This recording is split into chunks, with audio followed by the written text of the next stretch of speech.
Oi, pessoal. Boa tarde, tudo bem? Faz tempo que eu não apareço, desculpe aí.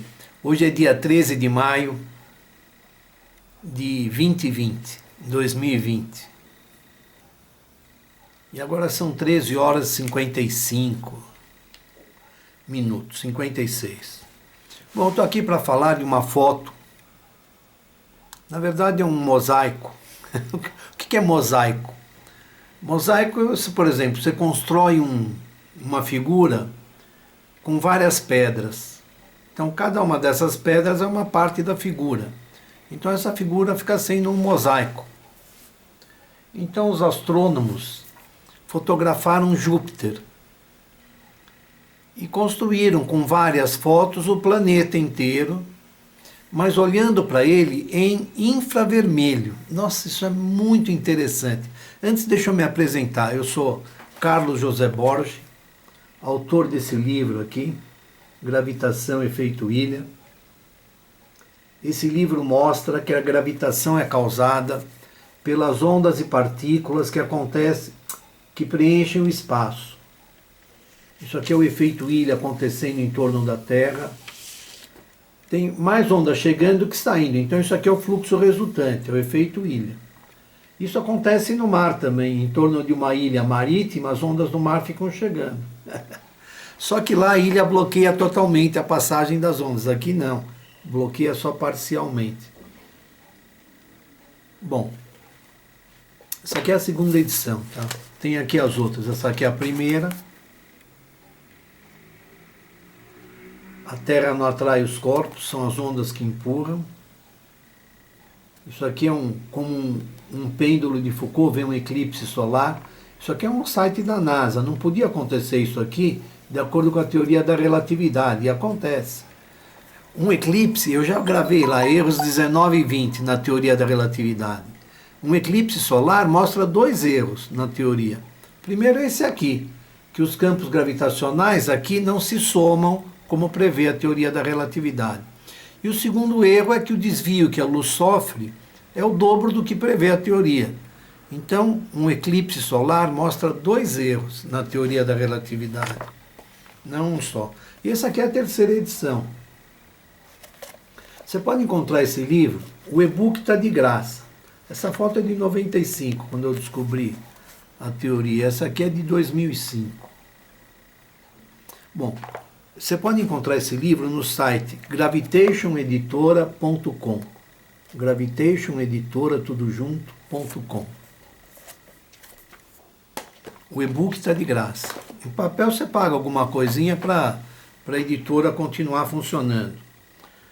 Bom, astrônomos tiraram uma foto, que na verdade é um mosaico, né, um conjunto de fotos de Júpiter, em altíssima resolução,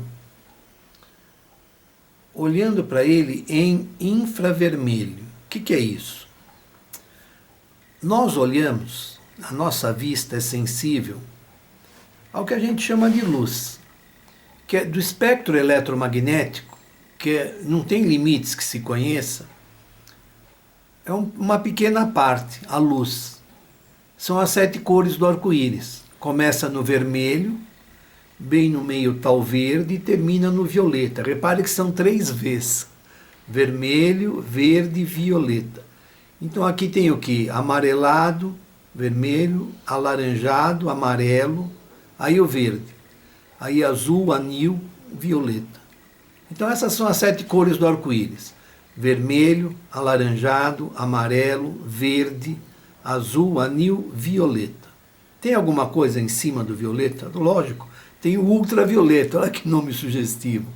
Ultravioleta é aquela radiação que quando bate na pele produz a síntese da vitamina D, que é o que faz a pessoa... nós estamos em plena pandemia de coronavírus, aí o Covid-19. E a vitamina D, um estudo de Turim mostrou que a maior parte das pessoas lá na Itália que tiveram a doença de um modo mais grave, eles tinham carência de vitamina D no corpo.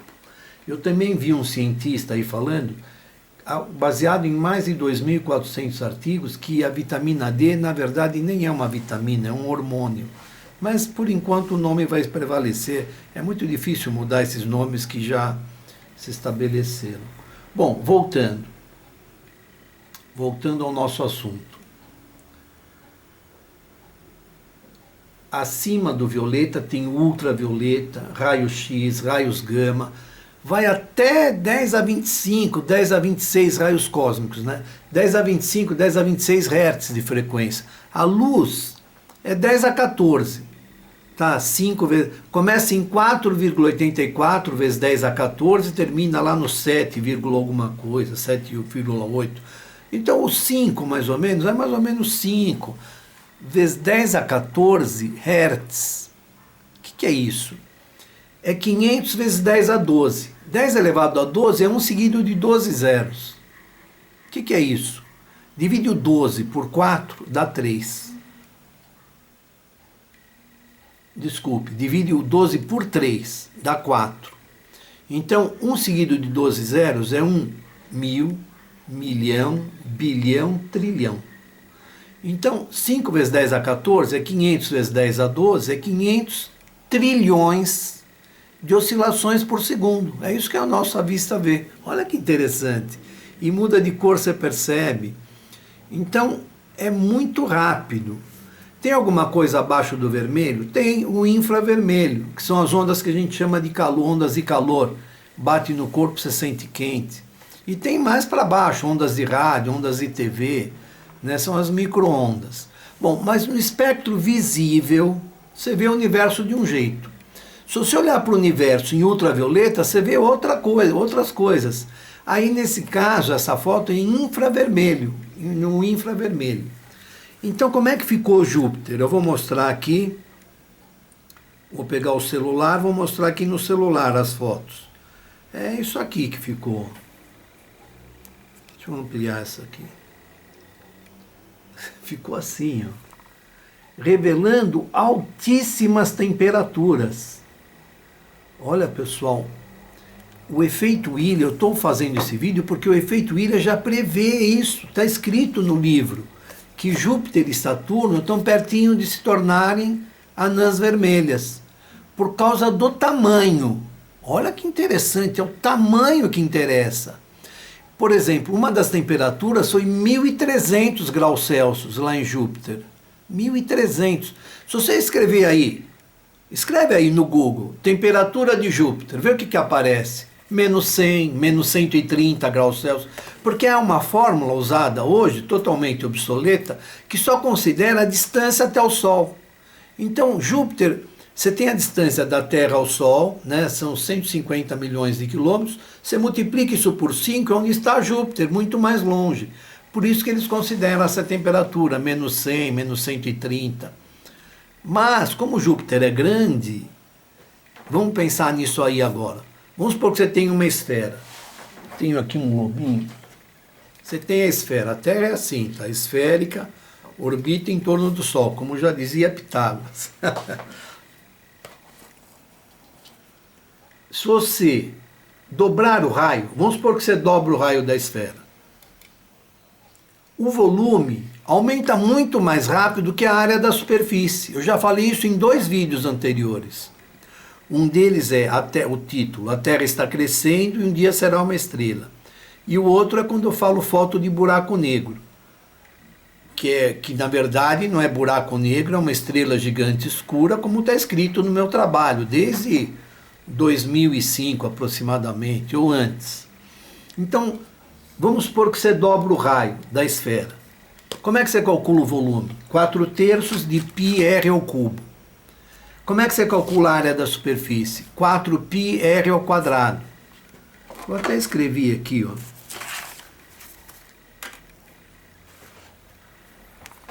Bom, ó, CJ Borg para a esfera, que vinha aí a data e tal. Então, o volume, 4/3 de πr ao cubo. Área da superfície, 4πr ao quadrado, dividindo dá r sobre 3. Então, se o r aumenta, essa fração aumenta. Então, o volume aumenta muito mais rápido que a área. O volume está relacionado com a capacidade de produzir calor, qualquer que seja a fonte.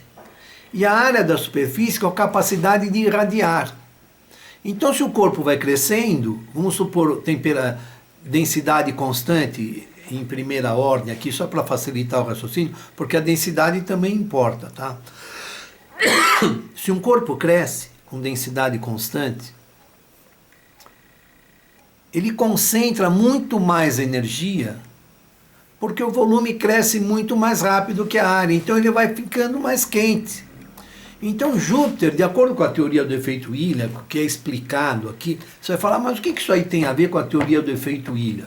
Bom, na verdade, tem a ver por causa da temperatura, entendeu? A temperatura, conforme ela aumenta, o corpo interage com ondas mais energéticas. E a sua massa gravitacional fica maior. Eu já expliquei isso aí. Erro 5 na teoria da relatividade, vê lá. Eu explico que não existe a matéria escura, que o erro do Einstein foi igualar a massa inercial com a gravitacional. E aí eles tiveram que inventar a matéria escura para compensar a diferença. Para uma estrela, devido às altíssimas temperaturas, a massa gravitacional é bem maior que a inercial. Precisamos pegar isso com afinco e ver quantas vezes é maior, coisas assim. Está cheio de cálculo para fazer, coisas interessantíssimas. Mas não posso fazer tudo sozinho, não dá, não tem como. Bom, então, veja, quanto maior o corpo fica, um planeta, por exemplo, mais quente ele vai ser. Então, apesar de Júpiter estar lá longe, a temperatura 1.300 graus Celsius é uma delas. 156 é uma outra que eu já falei anteriormente. Aqui na Terra tem também mistérios assim. Você vai se afastando do planeta, vai esfriando. Lá onde voam os aviões, Boeing, esses aviões, 10 km, 11 km de altura, altitude, a temperatura é da ordem de menos 40, menos 50 graus Celsius. E mesmo batendo o sol. E por quê? Porque você está recebendo menos calor do planeta. O planeta está irradiando calor. Então, lá em Júpiter, essa irradiação é muito maior. Então, daí que vem essas altíssimas temperaturas. Olha, pessoal, já falei que o modelo padrão não explica as temperaturas de Júpiter. Inclusive, Júlio Magalhães, da NASA, e muitos outros da NASA, o presidente da NASA, eu não lembro o nome de qual é um recente, eles falaram, tem que haver outra fonte de calor para explicar as altas temperaturas de Júpiter, não tem como. E quando a sonda da nave Galileu desceu lá em dezembro de 1995, foi em 95 que eu descobri o efeito ilha, 23 de julho. Mas em dezembro de 95, né, alguns meses depois que eu redescobri, ou descobri o efeito ilha, a nave desceu lá e mostrou que tem muito menos hélio do que tinha que ter pelo modelo padrão. Então, o modelo padrão que se usa hoje para explicar as temperaturas das estrelas, dos planetas, não está correto. Eu garanto para vocês. Inclusive, teve a contagem dos neutrinos que vêm do Sol, deu 1/3 do esperado. Aí teve o trabalho lá do Canadá, do Arthur MacDonald, ganhou o Nobel em 2015, explicando que os neutrinos, quando vêm vindo, mudam de sabor, e aí você pega os 3 tipos de neutrino e a contagem deu certo. Mas não deu, esse modelo padrão é furado, podem ter certeza.